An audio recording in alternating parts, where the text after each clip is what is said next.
اختیار کرنا ہے. مرتضیٰ آپ کی ابھی میں تھوڑی دیر پہلے مراد علی شاہ صاحب کا اسٹیٹمنٹ دیکھ رہی تھی. انہوں نے کہا کہ جی یہ تو بالکل وہی صدارتی آرڈیننس والی بات ہے. آپ کو کیا لگتا ہے کہ آرڈیننس کے ذریعے سے لانے کا مقصد کیا ہے اس پورے, کیونکہ یہ صرف چیئرمین نیب کی توسیع نہیں ہے, یہ پورا ریفارم بل ہے جو کہ آیا ہے جس کے اندر نیب کے اختیارات کو باقاعدہ جو ہے وہ تقریباً ختم کر دیا گیا ہے. بزنس مینوں کو چھوٹ مل گئی ہے, کابینہ کو چھوٹ مل گئی ہے, ٹیکسیشن کے معاملات سارے ختم ہوئے ہیں. نہیں اسما, میں تھوڑا سا میرا ڈفرینٹ مختلف پرسپیکٹو ہے اس چیز کے اوپر. دیکھیں, فواد چودھری صاحب نے فرمایا کہ تمام جو ریکمنڈیشنز تھی یہ نون لیگ کی تھی, اپوزیشن جماعتوں کی تھی, اور ہم نے وہ مان لی. تو اس وقت کیوں نہیں مانی تھی انہوں نے؟ اگر یہ ہماری ریکمنڈیشنز تھی اور یہ اتنی اچھی ریکمنڈیشنز تھی تو اس وقت کیوں نہیں مانی انہوں نے, اور آج کیوں ماننے کو تیار ہوئے ہیں؟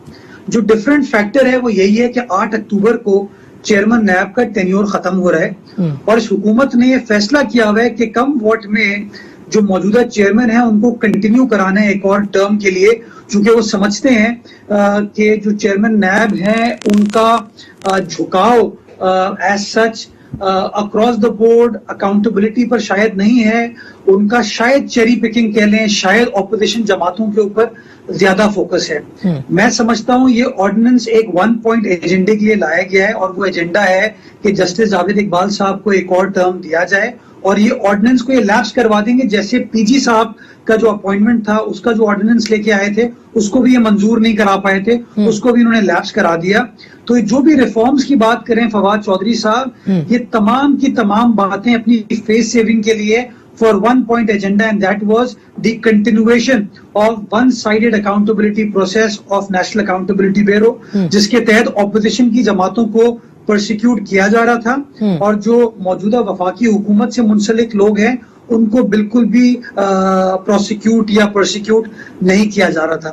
تو اسی ایک مقصد has become a game changer کہ 8 اکتوبر کے بعد جاوید اقبال صاحب چیئرمین نیب نہیں رہتے, اس لیے انہوں نے رات کی تاریکی میں یہ آرڈیننس پاس کیا ہے. اور میں حامد خان صاحب کی بات سے اتفاق کروں گا کہ اگر یہ اتنا اچھا ڈاکیومنٹ تھا, اگر تمام سیاسی جماعتوں کا اس کے اوپر کنسنسس تھا, تو یہ 4-5 مہینے پہلے اس کو پارلیمان میں پیش کرتے, اس کے اوپر ڈیبیٹ کراتے, گفتگو کراتے, ڈیلیبریٹ کراتے, اور ڈیلیبریشن کے بعد اس کو پاس کر لیا جاتا, تاکہ for all times to come اس کے بینیفیشریز دیکھیں نا آپ. دیکھیے کہ جو سابقہ کابینہ مثلاً سابق وزیر اعظم شاہد خاقان عباسی صاحب, مفتاح اسماعیل, احسن اقبال صاحب کو تو کہا جا رہا ہے کہ وہ بینیفیشری ہیں.